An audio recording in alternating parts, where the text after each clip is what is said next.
नमस्कार, आप देख रहे हैं मृदुभाषी न्यूज पर पॉलिटिकल ठिठोली। और आज की कड़ी में बात करते हैं कांग्रेस और उसमें अध्यक्ष पद को लेकर हो रही उठापटक पर। तो कांग्रेस की सीडब्ल्यूसी की मीटिंग में इतने बड़े घमासान जैसी स्थितियां बना दी गई है जैसे कि कोई इंटरनेशनल इवेंट होने वाला हो। आखिर इसको इतनी हाइप क्यों दी जाती है, देखिए एक चटपटी झलक।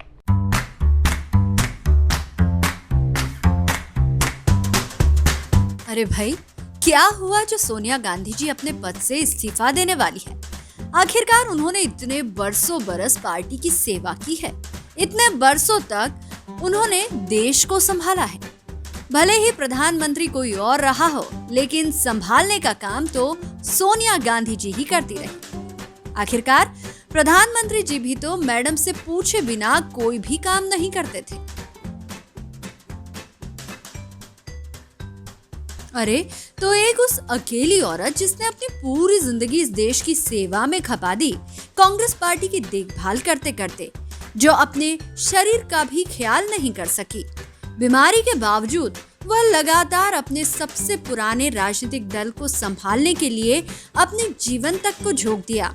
लेकिन देश और पार्टी के साथ में उनका परिवार भी तो था। क्या अपने परिवार की तरफ, अपनी संतानों की तरफ उनकी कोई जिम्मेदारी नहीं थी?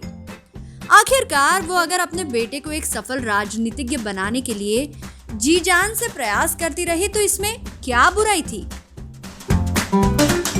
लेकिन आलोचक तो जो ना कहे सो थोड़ा कम है। उनका विरोध करने वालों को उनके जीवन से सबक लेना चाहिए। क्या नहीं किया उन्होंने अपने जीवन में? उनका जीवन किसी के लिए एक आदर्श जीवन हो सकता है। सबसे पहले अपने पिता, जो कि एक युद्ध बंदी की तरह रूस की जेलों में बंद रहे, उनके लिए इटली से रूस तक की यात्राएं करती रही। यहाँ पर वे एक ऐसी पुत्री की तरह दिखाई देती है जिन्होंने अपने पिता के लिए हर तरह की यातना सही। इसके बाद जब उनका विवाह राजीव गांधी जी से हो गया और वे महान इंदिरा गांधी की बहू बनकर भारत आ गई, इसके बाद उन्होंने अपनी सास की हत्या होते देखी, अपने पति की हत्या होते देखी। इन हालातों में उन्होंने अपने बच्चों को परवरिश दी और उसके बाद जब वे दूसरी पारी में राजनीतिक जीवन शुरू कर रही थी, उस समय कई लोगों ने उनका बहुत विरोध किया। लेकिन सभी विरोधियों को पार करते हुए वे राजनीतिक नेतृत्व में शीर्ष पर पहुंची और उसके बाद त्याग की प्रतिमूर्ति बनते हुए उन्होंने अपनी जगह मनमोहन सिंह को प्रधानमंत्री बना दिया।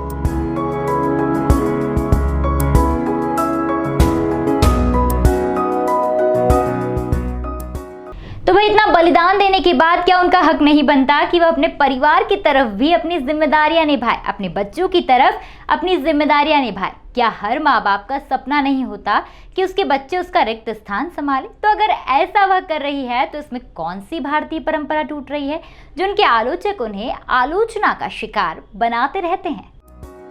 तो भाई क्या करे जो अगर बच्चों में किसी तरह की कोई कमी हो, उसको कवर करने का अधिकार तो माता पिता को होना चाहिए ना।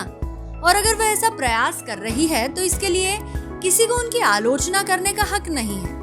वे हर तरीके से कोशिश कर रही है कि एक सम्मानजनक रास्ते से उनकी संतान को कामयाब नेता माना जाए। इसमें तो किसी को कोई ऐतराज नहीं होना चाहिए। लेकिन दिखाई ऐसा पड़ता है कि जैसे सब लोग कुर्सी के लिए लड़ने मारने में लगे हो।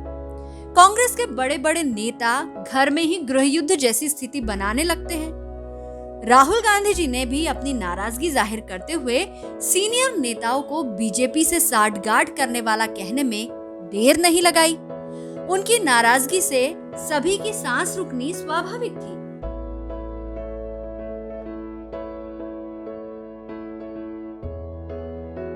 इसके बाद लोगों ने फौरन ही राहुल गांधी को मनाने की मुद्रा में आकर उन्हें मनाना शुरू कर दिया।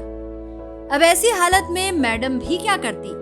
तो जिस कुर्सी से वे कभी उठ रही थी, कभी बैठ रही थी, आखिरकार वो फिर से वहीं बैठ गई और कहा, आई एम सॉरी बाबू।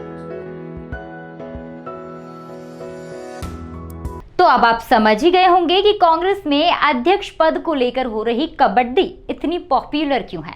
फिलहाल ऐसी कई पॉलिटिकल ठिठोली के लिए बने रहिए हमारे साथ और देखते रहिए मृदुभाषी न्यूज।